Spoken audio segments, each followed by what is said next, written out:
Et vous êtes en direct. Ah, bonjour. Bonsoir. On va laisser le temps. On laisse les gens rêver. Ouais. Je vous laisse vous connecter pour nous rejoindre. Je nous dis un peu en personne. Ça arrive. Ça arrive. Ça arrive, les gens font coucou. Ah, bah. Ça envoie des cœurs. Allez, envoyez-nous des On est petits, content de vous voir. Dites-nous déjà si vous m'entendez bien, Oui. si vous me voyez bien aussi. J'essaye d'être dans le périmètre de la caméra. Il faut parler plus fort. Est-ce qu'il faut se rapprocher? Dites-nous tout. Est-ce que vous entendez tout le monde correctement? Tout le monde. Oui, il faut peut-être que je reparle. Parce qu'il y a du public. Hein. Oui, c'est bon, on nous entend correctement. On nous entend au top. Super. Il paraît qu'il faut dire à Marion que Marco est connecté. Je ne sais pas ce que ça veut Marco est dire. connecté? Oui. Ah, bah c'est Marc. Ok. C'est un admirateur.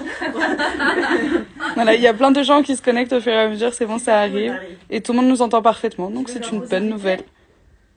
Si tu veux, tu peux Allez. introduire. Allez, salut tout le monde. On est chez En Cadence du coup pour un 3e événement En Cadence et Dina Physio. On avait fait déjà 2 conférences avec Bérangère ici pour parler de sujets liés à ce que tu fais, donc de la physiothérapie, le cheval, son corps, ses muscles, son fonctionnement. Donc là c'est la 3e édition et ce soir Bérangère va nous parler de préparation physique du cheval. Voilà, donc je vais la laisser parler après parce que ce n'est pas mon domaine d'expertise. Alors moi je vais faire juste un petit aparté avant parce que je vais remercier Marion qui m'accueille ici dans sa sellerie. Alors la sellerie En Cadence, c'est une sellerie indépendante. Et oui, une sellerie indépendante, faut pas oublier. Elle est située à Montfort-l'Amaury dans le 78, mais aussi elle a un site internet, donc vous pouvez aussi acheter en ligne. Ça c'est vrai. Elle est de super conseils, elle fait aussi de la location de mort avant les achats, aussi sur les amortisseurs je crois, les étriers, comme ça vous pouvez essayer avant pour être sûr que ça vous convienne et que ça convienne aussi à votre cheval. Donc ça c'est le petit plus qu'on retrouve chez Marion. Donc n'hésitez pas à les suivre sur les réseaux sociaux, d'aller jeter un petit coup d'œil sur son site, c'est top. Voilà, alors Je vais t'embaucher comme commercial du coup. pas de problème, voilà un petit tour d'horizon.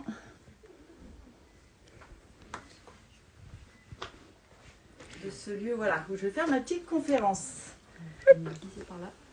Alors je vais aussi en profiter maintenant pour me présenter. Je sais qu'il y en a beaucoup qui me connaissent, mais peut-être pas tous. Donc je m'appelle Bérangère Fels, aussi sous le nom de Dina Physio. C'est ma marque d'entreprise. Je suis masseuse équin, donc certifiée par la formation Equiphysio. Mais aussi je suis en formation continue, c'est-à-dire que je suis tellement passionnée par la biomécanique que je veux toujours apprendre, toujours un peu plus. Donc je vais aller voir essentiellement aussi chez les étrangers parce que j'ai la chance de pouvoir parler anglais, donc à partir de livres ou sur les réseaux, sur internet. J'essaye de m'enrichir au maximum pour pouvoir apporter le meilleur pour vos chevaux. Je suis cavalière, je suis une ancienne cavalière de complet. Je suis aujourd'hui cavalière de dressage. J'ai une jument qui s'appelle Topaz que vous voyez dans toutes mes vidéos. Donc c'est celle que j'utilise pour faire tout mon contenu sur Instagram majoritairement. Et je suis aussi sportive, donc je pratique de la course à pied. Plutôt du semi-long et du long, donc distance semi et j'ai eu la chance, j'ai fait un marathon. Donc cette notion de sportif, c'est quelque chose que j'aime beaucoup. Qui m'intéresse, de savoir comment le corps s'adapte à l'effort. Et ce qui me permet d'introduire qu'aujourd'hui, je vais vous parler de préparation physique du cheval.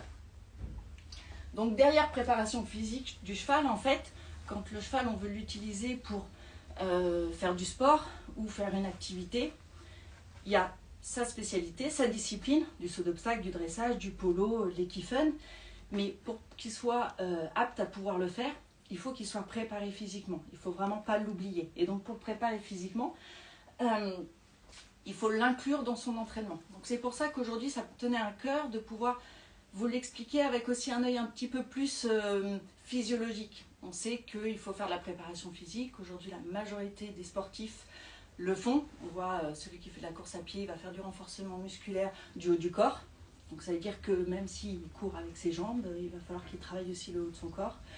Les cavaliers, on voit que de plus en plus, ils font soit de la course à pied, ils font de la musculation pour pouvoir aussi se renforcer, pour pouvoir compléter leur activité physique qui est un peu leur activité maître. Alors, donc ce soir, je vais vous parler donc de la condition physique, faire un petit peu l'explication de texte de ce mot. Je vais aussi vous expliquer comment le corps s'adapte face à l'effort, d'un point de vue physiologique, comment on l'inclut dans son entraînement, et à la fin, je vais vous donner aussi quelques petites idées d'exercices que vous pouvez utiliser, vous pouvez faire à votre cheval pour pouvoir compléter l'entraînement que vous avez avec votre cheval. Alors, quand on parle de conditions physiques, il faut bien penser que le corps est interconnecté, c'est-à-dire que quand un élément, on souhaite que l'élément fonctionne bien, un élément, une articulation, en fait, il ne faut pas s'arrêter à une articulation. En fait, il faut revoir dans la globalité et il faut que l'ensemble du corps fonctionne bien. Alors, pour que ça soit plus facile, je vais dissocier la condition physique et tous les aspects en fait, qui intègrent cette condition. Mais il faut bien s'imaginer qu'ils sont tous connectés et qu'ils ne marchent pas l'un sans l'autre. Alors, donc on a 4 aspects, ils dépendent tous les uns des autres pour voilà, un plein de potentiel de performance, c'est ce qu'on souhaite pour que notre cheval qui se sente bien, qu'il soit aussi performant, mais il peut l'être que s'il se sent bien dans son corps. Alors le premier élément qu'on a, c'est le système cardiovasculaire. C'est notre cœur, c'est l'endurance, c'est son cœur. Le cheval, lui, il bat au repos 28-40 battements par minute. Il faut dire que nous, on est plutôt aux alentours de 60. Quand il est au maximum de sa puissance, il peut atteindre jusqu'à 220-240. Nous, en tant qu'être humain, on est plutôt aux alentours de...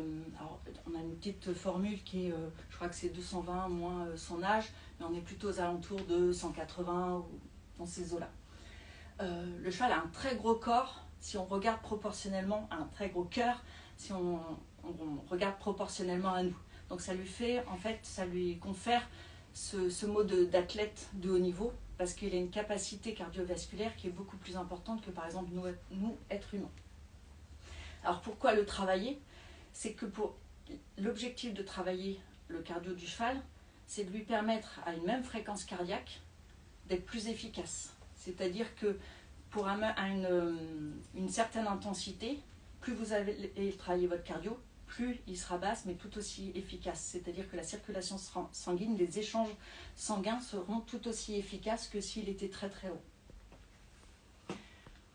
Ensuite, on a le renforcement musculaire. Ça, c'est celui qu'on connaît le plus, on a tous en tête quand on parle de conditions physiques.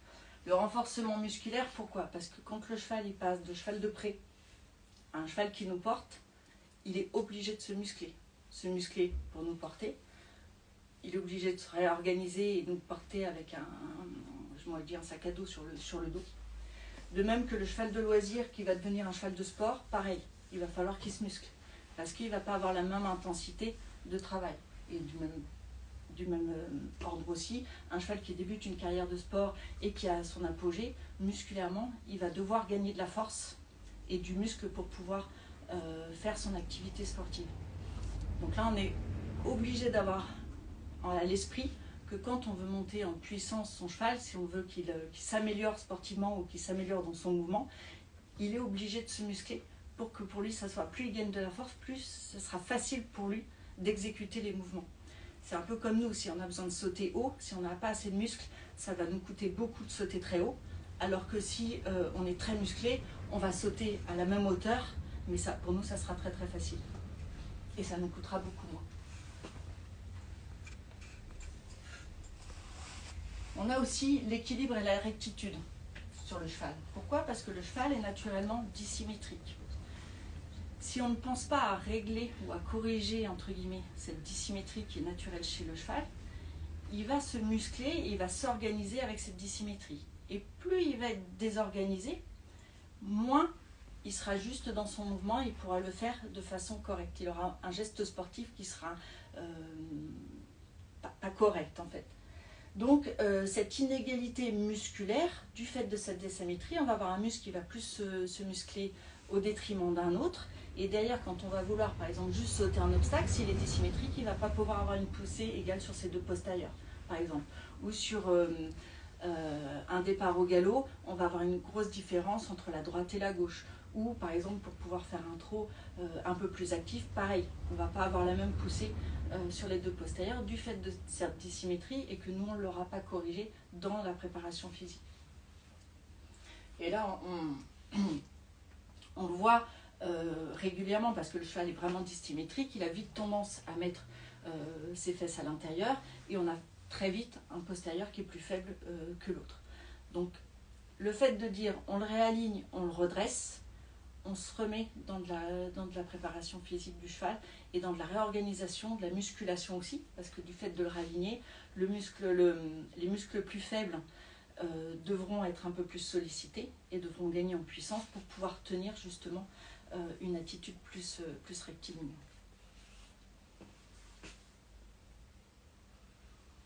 On a aussi mobilité, souplesse, où j'ai écrit 2 fois mobilité. Pourquoi? Parce que le muscle, quand il travaille, on a le muscle moteur, celui qui contracte, mais on a l'antagoniste. Et l'antagoniste, il doit s'étirer. Donc on a besoin d'avoir un cheval qui doit être très mobile dans ses mouvements. Sinon, il va avoir un mouvement qui sera avec une petite amplitude. Je prends l'exemple d'un tennisman, même si je ne fais pas de tennis. Sa technique, c'est de dire j'apprends le geste de taper la balle. Donc il va solliciter. Si on ne travaille pas la souplesse, il va rester sur un petit mouvement. Si on travaille la souplesse, la mobilité, il va pouvoir aller chercher plus loin et avoir un mouvement qui sera plus juste. Et il pourra gagner de la force et il pourra gagner aussi donc de la force de frappe et peut-être sans avoir besoin de plus de muscles, mais juste avec un mouvement plus lent pour pouvoir faire partir la balle. Et si on reprend le tennisman sur les autres éléments, le tennisman qui apprend justement à taper dans la balle, il a besoin d'être en équilibre, parce que sinon il va partir. Il a besoin de faire de la muscu pour pouvoir taper. Il doit avoir besoin du cardio pour pouvoir courir sur son terrain. Et notre cheval, en fait, c'est pareil. Et là, on n'a pas parlé du tout de technique de saut, technique de dressage. On a juste parlé de conditions physiques. Alors, comment le corps s'adapte? Le corps s'adapte en créant plus de... Alors, pas plus de fibres, parce que par exemple, musculairement, quand le cheval prend du muscle, ou même l'humain, le mammifère prend du muscle, il ne va pas rajouter de la fibre. Il va plutôt avoir des fibres qui sont plus volumineuses. Mais plus volumineuses, pourquoi? Pour avoir plus d'échanges, pour avoir plus de fibrille, pour avoir plus de force. Le corps, il travaille à l'économie, c'est-à-dire que s'il a besoin de créer de la force, il le fait, parce qu'il y a une activité sportive qui lui l'exige, en fait. S'il n'y en a pas besoin, il ne le fait pas. Par contre, il lui faut du temps, parce qu'il va falloir construire du muscle. Donc c'est pour ça que, par exemple, quand on va faire du sport et qu'on fait un peu plus, on a des courbatures, parce qu'on n'a pas la force musculaire, on n'a pas la condition pour pouvoir faire face à cet effort. Par contre, qu'est-ce que va faire le corps? Il va vite s'adapter, il va se dire, oh là là, l'activité est en train de s'augmenter, pouf, je recrée des fibres, je ne recrée pas des fibres, j'adapte mes fibres pour pouvoir faire face à cette charge d'entraînement, et la prochaine fois, je suis prêt, et c'est pour ça qu'après on n'a plus de courbature. Pour le cheval, c'est pareil. Il a besoin de s'adapter, il a besoin aussi de temps donc, pour s'adapter. Il n'y a pas que les muscles en fait qui vont s'adapter. On va avoir aussi les os. C'est-à-dire que face à une charge de travail qui va augmenter, les os vont se densifier. Et c'est pour ça que par exemple chez les humains, on dit que les personnes âgées, ils doivent être mobiles, ils doivent continuer à faire du sport pour éviter les fractures par exemple. Même pour l'arthrose, moi je l'ai énormément donc, sur la course à pied aussi, ils se sont rendus compte que ceux qui faisaient de la course à pied, ils avaient moins d'arthrose du genou parce qu'ils étaient mobiles. Et en fait, comme le corps doit s'adapter à l'impact de l'activité, et ben, il va recréer des tissus pour pouvoir être plus fort et faire face. Alors bien sûr, il faut faire ça tout doucement, pas par parcimonie, pour lui laisser le temps de s'adapter. Il fait la même chose avec les tendons, il fait la même chose avec les ligaments. Et c'est pour ça que des sportifs qui progressivement montent pas en compétences, mais montent en exigence en termes de sport et d'activité. Alors, bien sûr, il existe toujours les blessures et c'est cette grande difficulté de dire on augmente progressivement et quand on va trop loin, souvent c'est là où il y a le risque de blessure.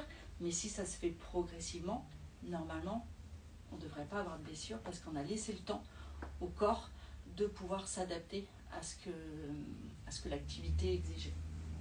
A contrario, si on arrête tout sport, comme de maintenir toutes ces tissus aptes à supporter un effort physique, s'il n'y en a plus, il le maintient pas. C'est pour ça qu'on peut avoir des pertes de volume musculaire assez rapides quand on est par exemple, on a une opération, on reste une semaine alitée, on va avoir une fonte musculaire énorme. Ou le cheval qui est arrêté en boxe parce qu'il doit être arrêté, tout d'un coup on a une fonte musculaire qui est assez rapide parce que le corps n'a plus besoin de maintenir en l'état ces muscles pour pouvoir faire face à une activité en fait qui n'existe plus.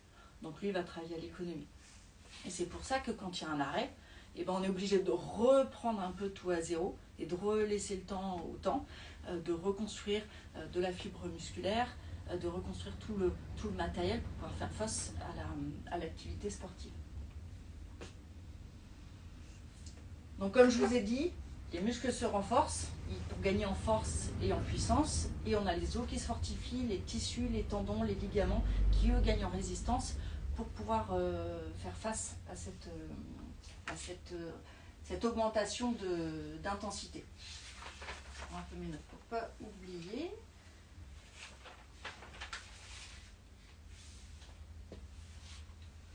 Alors comment on l'inclut dans l'entraînement ? Il y a deux mots en fait qui sont hyper importants, c'est 1, la régularité, 2, la progressivité. Pourquoi la régularité ? Si vous faites 2 grosses séances le week-end et cool la semaine, ça ne va pas être justement régulier pour le cheval et on va avoir un pic d'intensité et après plus rien. Donc il faut à peu près du 5. On aura une question sur les fibres après, musculaires. Ah d'accord. Juste pour pas oublier. Pas oublier. Donc on est à peu près du 50-50 entre l'entraînement pur et la préparation physique. Et hop, je reprends un peu mon fil. Donc voilà, donc la régularité, c'est de monter progressivement la charge. Souvent on dit pas plus de 10%. Si on va trop vite, on va créer des micro-lésions avec les courbatures. Dans ce cas-là, on vient détruire de la fibre et ils vont devoir se reconstruire. Et de temps en temps, quand ça se reconstruit mal, ça peut être beaucoup moins efficace. Et si c'est trop dur aussi, en fait, en réaction, les fibres, elles vont se raccourcir. C'est-à-dire qu'on va perdre de l'amplitude musculaire et on va avoir moins de force au final. Parce qu'on aura un peu trop, je trouve pas le mot, pas excité, mais on les aura trop, ils se seront un peu crispés face à une surcharge d'entraînement. Et ce sera un peu spasmé aussi, qui fait qu'on n'aura pas du tout le gain de force qu'on aura voulu en allant trop vite. Si par exemple on reste avec un entraînement qui est plutôt égal, même type d'intensité, même type d'entraînement, on ne va pas gagner en muscle. Le corps s'habitue et il va plutôt avoir un maintien de conditions physiques et un maintien musculaire. Pour gagner, on est obligé d'aller toujours un petit peu plus. On est toujours obligé de sortir de la zone de confort pour pouvoir gagner quelque chose. Il faut rester régulier parce que dès qu'on s'arrête, on repère. C'est un peu comme nous, si on veut avoir des abdos et un ventre plat, on va se donner à fond, on va gagner de la masse musculaire, on va avoir nos abdos, mais après il ne faut plus s'arrêter. Il faut toujours en faire. Parce que le jour où on t'arrête, Ok. c'est la déception de ce soir, je le dis tout de suite, et une fois qu'on les a, il faut les maintenir tout le temps. Pour le cheval, c'est pareil. C'est-à-dire qu'une fois qu'on a gagné, on a un volume musculaire qu'on souhaite, qui est adapté au travail du cheval, et après, il faut pouvoir le maintenir. C'est ça. Pas déçu. C'est ça. Du coup, il vaut mieux jamais commencer les abdos parce que voilà, c'est source de déception, tu vois. Est-ce que je peux te poser ma petite question du coup, parce que ça fait lien avec ce que tu disais. Donc on a Andy qui nous demande, une fois la fibre musculaire construite, s'il n'y a plus d'activité, elle disparaît complètement ou est-ce qu'il y a une base qui reste disponible? Alors après, il y a une mémoire du corps, c'est-à-dire qu'on ne repart pas de zéro. Par contre, il faut quand même du temps pour la reconstruire. Par contre, le corps a une mémoire qui fait que... Mais le fait de regagner de la force, on a quand même besoin de temps. Après, on a plus une mémoire du geste, on a une mémoire de l'activité. Et le grand problème justement des sportifs, par exemple, qui sont, là on va parler humain, des sportifs qui sont blessés, ils se sont arrêtés avec un niveau de performance et une activité physique qui était par exemple au top. Ils se blessent, ils sont obligés de tout arrêter. Quand ils recommencent, eh ben, ils sont restés dans leur tête avec le niveau d'avant et souvent ils vont trop vite parce qu'ils ont en tête le niveau qu'ils ont laissé juste avant la blessure. Et le plus dur, parce que je discutais avec un kinésithérapeute sportif humain, il disait le plus dur pour eux, c'est de leur apprendre la patience et de ne pas brûler les étapes pour laisser le temps au corps de se reconstruire. Parce que ils ont du mal à se dire il faut que je fasse moins fort, moins longtemps, moins intense de ce qu'ils avaient l'habitude de faire juste avant de s'arrêter. Après, souvent, par contre, sur les chevaux, ce qu'on dit, la règle, c'est de dire 1 mois d'arrêt, on a 2 mois de remise en route. C'est ce que j'allais dire, en fait, la fonte musculaire, elle dépend aussi de la durée d'arrêt et de la durée de reprise. De reprise. Ok. Une semaine d'arrêt, j'allais dire une semaine d'arrêt, ça se voit pas. C'est comme nous humains, moi je pratique de la course à pied, si je cours pas pendant une semaine, j'ai pas de problème. Si je commence à m'arrêter 2 semaines, là les premières séances, ça va être un peu plus compliqué, il va falloir que j'y aille tranquillement. Pour les chevaux, on se dit souvent 1 mois d'arrêt, 2 mois de remise. Après, tout dépend aussi du niveau du cheval. Ça ne va pas être le même temps sur un cheval de loisir, par exemple, qu'un cheval de haut niveau qui tourne 160 en CSO. Il va peut-être falloir plus 3 mois, ou un cheval de dressage qui tourne Grand Prix. Et au lieu des 2 mois, ils vont peut-être avoir besoin de 3 ou 4 mois parce que l'exigence à la fin, ou la demande d'intensité sportive à la fin est plus importante que juste un cheval de loisir qui va aller faire de la balade, de la randonnée ou des activités en carrière. Voilà. Ok. Un autre point aussi sur comment l'inclure dans son entraînement, si on fait un exercice donc, qui est un petit peu exigeant, qui demande justement, qui sort un peu de la zone de confort, faut pas se dire je vais le faire lundi, mardi, mercredi, jeudi, vendredi. Là, on risque de fatiguer les fibres musculaires, les tendons, les ligaments, tout ce qui est tissulaire, et en fait on risque la blessure. Comme c'est nouveau, ça va les solliciter, on sort de la zone de confort, on risque d'avoir des petits dégâts, des petites micro-lésions et tout, donc il faut laisser le temps au corps de bien cicatriser, de bien remettre de la résistance pour que derrière, quand c'est refait 5 jours ou 6 jours après, le cheval il soit plus confort. Le risque, si on le fait trop souvent, dire ah chouette, j'ai un nouvel exercice, allez, premier jour, je fais une deuxième fois parce que je veux qu'il l'intègre bien. Après, la troisième fois, hop, entre guillemets, on le laisse dormir dessus et on le reprend plus tard pour qu'il soit plus dans le confort. Parce que si il a un petit peu courbaturé dessus, si vous insistez, il va le faire de façon beaucoup plus crispée et ça va être négatif par rapport à l'amélioration de la condition physique. Donc on peut faire 1 fois, voire 2 maxi, et après on attend quelques jours, on passe sur autre chose. Et le fait aussi d'avoir une répétition trop sur un exercice, on sollicite toujours les fibres, toujours dans le même sens, toujours les mêmes, on va aussi les fatiguer. Donc d'avoir aussi de la diversité, avec pas du tout les mêmes intensités, pas les mêmes demandes de puissance, qui fait qu'on ne va pas non plus fatiguer aussi les mêmes groupes musculaires en fonction des séances. Donc c'est bien aussi de varier pour ça. Alors, on peut faire 2 jours de suite, mais après varions et avec des thématiques bien différentes pour que les groupes, si le cheval est sorti tous les jours, que ce ne soit pas les mêmes groupes musculaires qui soient les plus sollicités en fait. Est-ce qu'il y a des questions? J'en profite. Pas de suite, mais j'ai mis un petit message pour leur Posez. dire de les préparer. De ne pas hésiter. Alors oui, alors justement, je me suis notée et je vais faire un petit coucou si elle me regarde ou si elle me regardera peut-être plus tard, parce que c'est un sujet on en a parlé cet après-midi avec Kelly de Horse Touch. Peut-être qu'il y a des personnes qui la connaissent. Cet après-midi, on a bu un café ensemble et justement, on a échangé sur le sujet. Et ça rentre pile, je me suis dit, mais ça rentre pile dans mon intervention de ce soir sur, on fait un nouvel exercice et votre cheval est bien. Votre cheval, waouh, on est sorti de la zone de confort, c'est un exercice qui est un petit peu plus exigeant, qui demande un petit peu plus, voilà, c'est un exercice plus intense pour le cheval et il est bien. Ne soyez pas gourmand. Pourquoi ? Parce que vous, si vous allez courir là maintenant, petite foulée tranquille, je pense qu'on ne vous arrête pas au bout de 20 minutes, tranquille, vous êtes bien. Sauf que demain, je vous mets tous au défi, vous ne montez plus les escaliers. Par contre, vous étiez très bien pendant 20 minutes, petite foulée tranquille. Le cheval, c'est pareil. Il peut être très très bien sous la selle, parce qu'en fait, il n'a pas encore de couverture, tout va bien, l'exercice, il le fait, sauf que peut-être, vous allez trop loin. Et quand je parle de ces fameux pas plus de 10%, soit d'intensité, soit de durée en plus par rapport à un programme d'entraînement qu'il a, c'est hyper important parce que sur le coup, vous n'allez pas le sentir et lui non plus.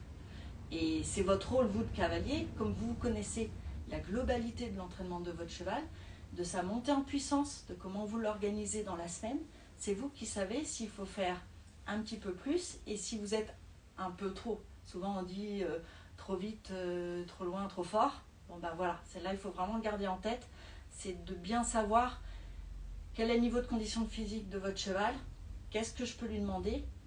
Quand je lui demande de sortir de sa zone de confort, quel est le niveau des 10% que je peux lui demander et pas aller trop loin pour pouvoir lui laisser le temps de récupérer et de pouvoir justement fiabiliser entre guillemets ce nouvel exercice, cette montée en puissance.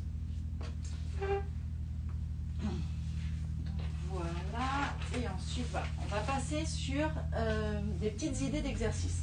Alors, les exercices que je vais présenter, même si je les ai classés un peu en cardio, renforcement musculaire, mobilité, recherche d'équilibre ou de rectitude, au final, ils font tous un peu l'ensemble des quatre aspects.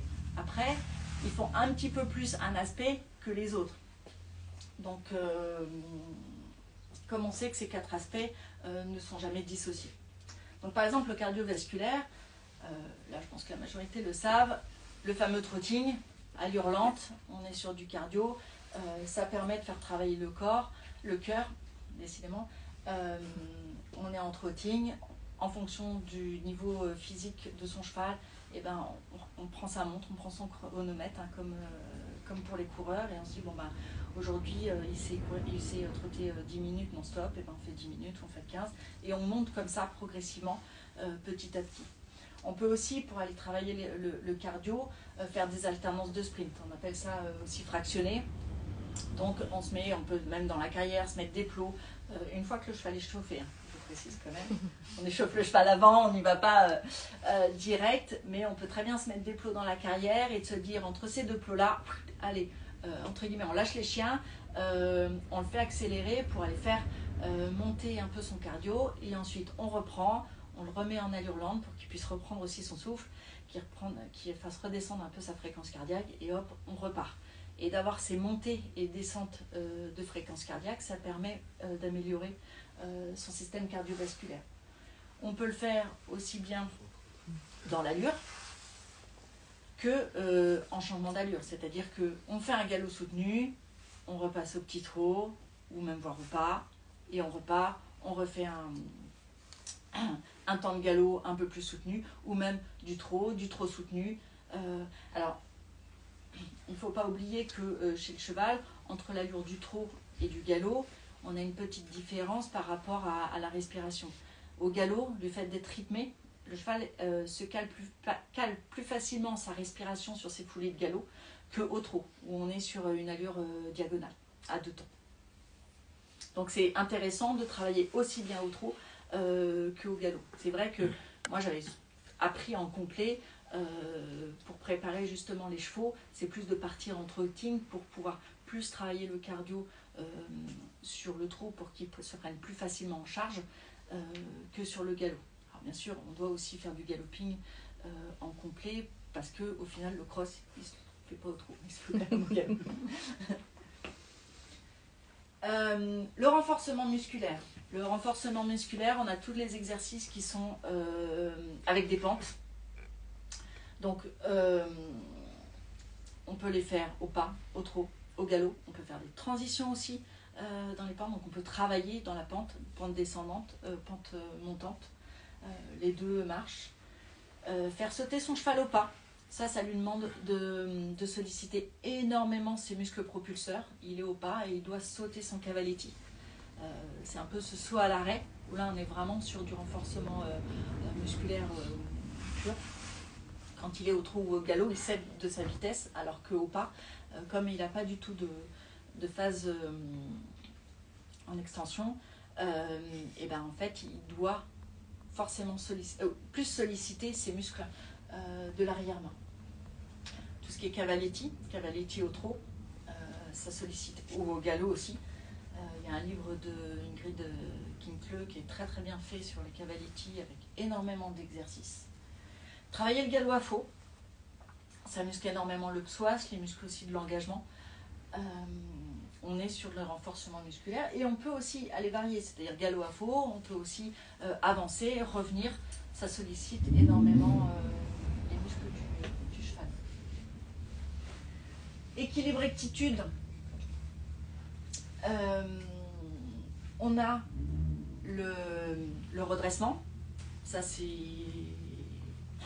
vous le connaissez tous, ça fait partie de la base, même de l'échelle de progression, d'avoir un cheval droit, de pouvoir le redresser, de remettre les épaules en ligne avec son arrière-main. Ça c'est vrai que c'est quelque chose qu'on fait tout le temps parce que c'est notre principale priorité quand on monte nos chevaux. Le galop à faux revient aussi parce que c'est quelque chose qui lui travaille son équilibre, qui l'oblige à devoir reporter du poids vers l'arrière. Et on a aussi le petit dernier exercice que j'ai posté sur Instagram, c'est la barre et que le cheval doit se chevaucher la barre et marcher avec, il y a une barre et il doit marcher avec une barre entre les jambes.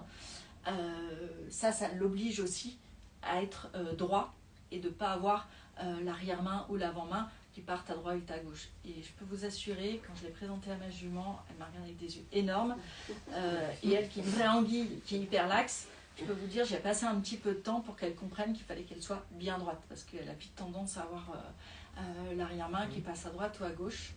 Et donc, de les faire marcher comme ça, la barre entre les jambes, c'est assez complexe. Et vu toutes les personnes qui m'ont reposté des petites vidéos de cet exercice, j'ai vu qu'ils avaient autant galéré que ma jument.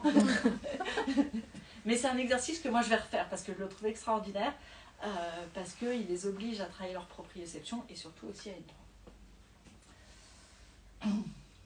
Tout ce qui est mobilité, souplesse, alors pareil, un exercice que j'avais posté sur mon compte, c'est la serpentine au pas au-dessus d'une barre, qu'on peut aussi remonter pour aller plus loin dans la mobilité. On peut passer un cavaletti toujours au pas. Alors pourquoi au pas? Parce qu'en fait, le cheval ne va pas utiliser le saut, en fait, le fait de sauter pour pouvoir passer la barre. Il est obligé de décomposer son mouvement et il est obligé d'utiliser tout son corps pour pouvoir passer au-dessus de la barre. C'est un peu comme nous, c'est quand on fait des montées de genoux où on demande à faire des grands pas. On est obligé de solliciter tous nos muscles et on est obligé de déverrouiller nos hanches, on est obligé de déverrouiller nos épaules. Le cheval, c'est pareil, quand il passe cette barre surélevée, il va être obligé de décomposer et d'utiliser tout son corps pour pouvoir passer au-dessus. Le stretching de la carotte aussi, celui que j'ai posté, ou si vous regardez, en fait on vient allonger tout le côté opposé et si vous regardez bien, on a tout le corps qui est tendu. Alors moi je vous conseille de vous mettre en barrage et d'aller chercher au plus loin le nez de votre cheval et de ne pas le raccourcir. Pourquoi? Parce qu'on veut grandir votre cheval, un peu comme nous quand on veut agrandir toute notre ligne du dessus. Nous, on veut agrandir notre ligne. Eux, on veut aussi agrandir toute leur ligne du dessus. Et c'est pour ça que je demande à ma jument dans la vidéo d'aller très très loin devant pour vraiment, ouvrir en fait toutes les articulations et les avoir de plus en plus d'espace entre les vertèbres. Et d'allonger le côté et de ne pas resserrer le côté interne.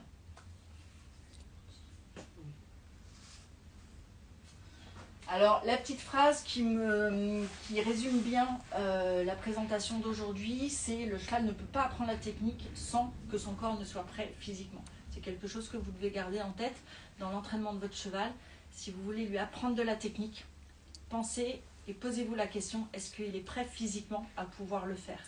Et s'il n'est pas prêt, incluez votre préparation physique pour pouvoir l'amener à l'exercice et à la technique dans les meilleures conditions possibles pour que pour lui, ça soit le plus facile et qu'il soit le plus dans le confort.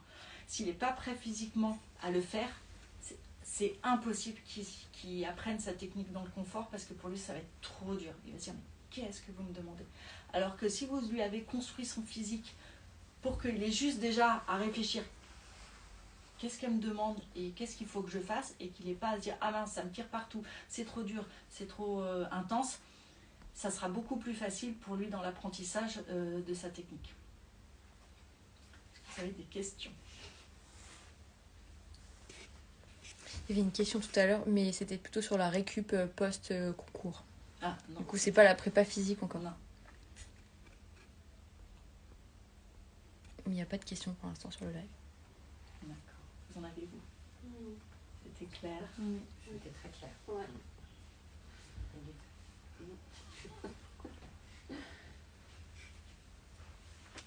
Bon, bah, C'était plutôt clair, ouais. eh ben, je vous remercie. Merci beaucoup. Merci beaucoup, Bérangère. Merci beaucoup à ceux aussi qui sont dans le live. Merci à ceux qui sont venus. Et ben, je vous souhaite une bonne soirée. Et si vous nous voulez, si vous avez des questions qui vous reviennent, n'hésitez pas à m'envoyer une question par message. J'essaierai d'y répondre. On met le live en dispo ? On va le mettre en dispo. On va sûrement le mettre 24 heures, je pense. En dispo. Ok. Ceux qui n'ont pas pu être présents ce soir. Et bah super. Merci beaucoup, Bérangère. Merci.